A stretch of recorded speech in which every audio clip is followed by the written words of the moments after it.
Through all the dense fog of the coronavirus stories, another important story continues to chug along. Charges that Joe Biden sexually assaulted a young Senate staffer back in 1993.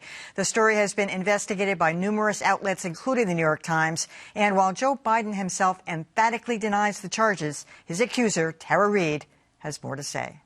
Megyn Kelly, once of Fox News and NBC, recently spoke to Tara Reade for her YouTube channel. If he's watching this, what do you want to say to him? I want to say, you and I were there, Joe Biden. Please step forward and be held accountable. But as Joe Biden told Mika Brzezinski last week, he has nothing to be held accountable for. No, it is not true. I'm saying unequivocally, it never happened. And it didn't. It never happened. Kelly noted that Biden also said we should assume accusers are telling the truth. Do you think he's afforded you that presumption? No. I mean, it's been stunning, actually, how some of his surrogates with the blue checks, that are his surrogates, have been saying really horrible things about me. It's not like no one has tried to give Reade a voice. In a very thorough piece by Laura McGann in Vox, she tells of listening to Reade's story for more than a year, anxious to report it but unable to verify the entire account, an account that dramatically changed from unwanted touching to outright assault. And then his hands were down my skirt and up my skirt. Now, though, as Megyn Kelly presses Tara Reade, it's taken a more political twist. You want him to withdraw? I wish he would.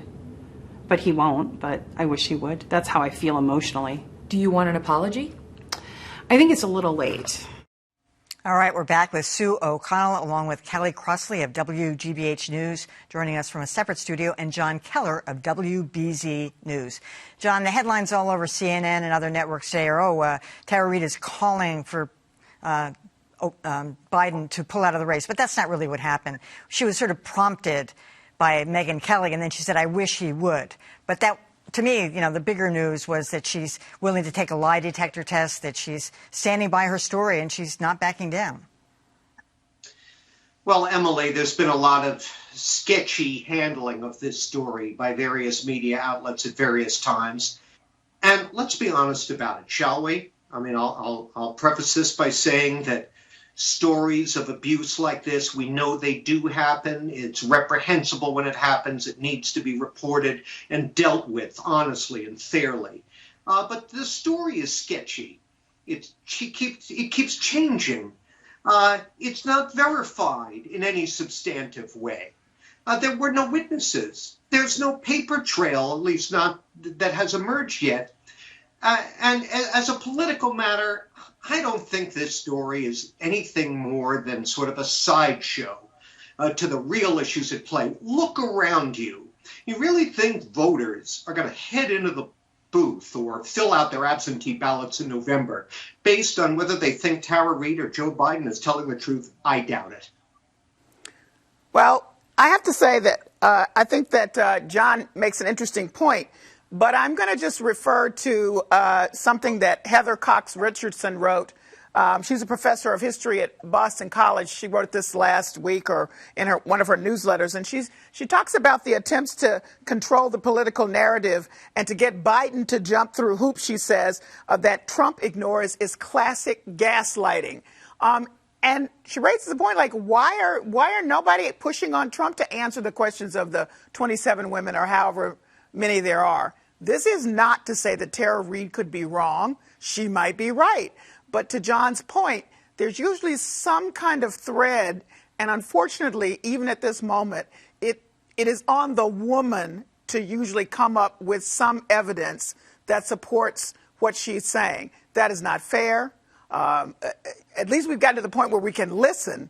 But I am concerned that in trying to tell her story, she started ignoring certain media outlets and has now focused solely on right-wing media outlets. And she turned down Chris Wallace on Fox News. I mean, that makes me just a little squishy, not to mention that her lawyer is a Trump guy. So I don't know. And Emily, the thing that bothers me the most about the narrative around this is that the media has been ignoring her and ignoring her claims, which has not been the case at all. There are dozens of reporters who have been working on this, dozens of publications and freelancers. If anyone out there thinks that for a moment any reporter wouldn't want a scoop like this and wouldn't want this story, they're out of their mind. So I get angry when I hear the narrative being played that she's been ignored, she's been dismissed, that the mainstream media doesn't care about that, when it's the absolute opposite, I think, of where every reporter I know is. And the other challenge here is comparing it to the Kavanaugh hearings. I think that most people were calling for Kavanaugh to be investigated.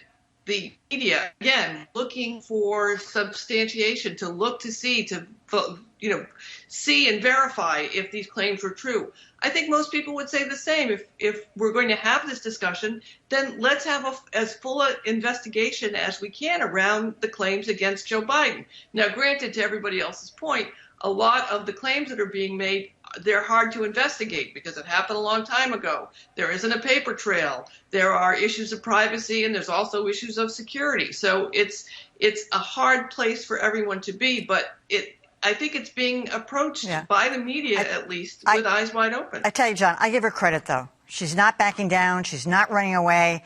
And I give credit to Megyn Kelly, we only saw snippets. The full thing hasn't come out yet, but she's pressing her hard, too. I don't know how right-wing Kelly is anymore, but, I give credit to Tara Reade she says, no, this happened, and I'm not backing down from it.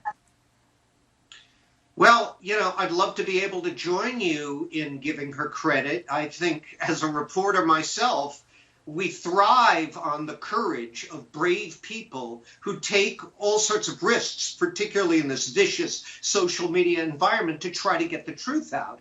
But I'd like to see some credit, independent credit, accrue to her account. And I haven't yet seen it. And some of the best reporters in the country, as that Vox piece outlined, have been working very hard to see if there's any substance to it. And so far, they've come up with precious little. And that's disturbing. That's true.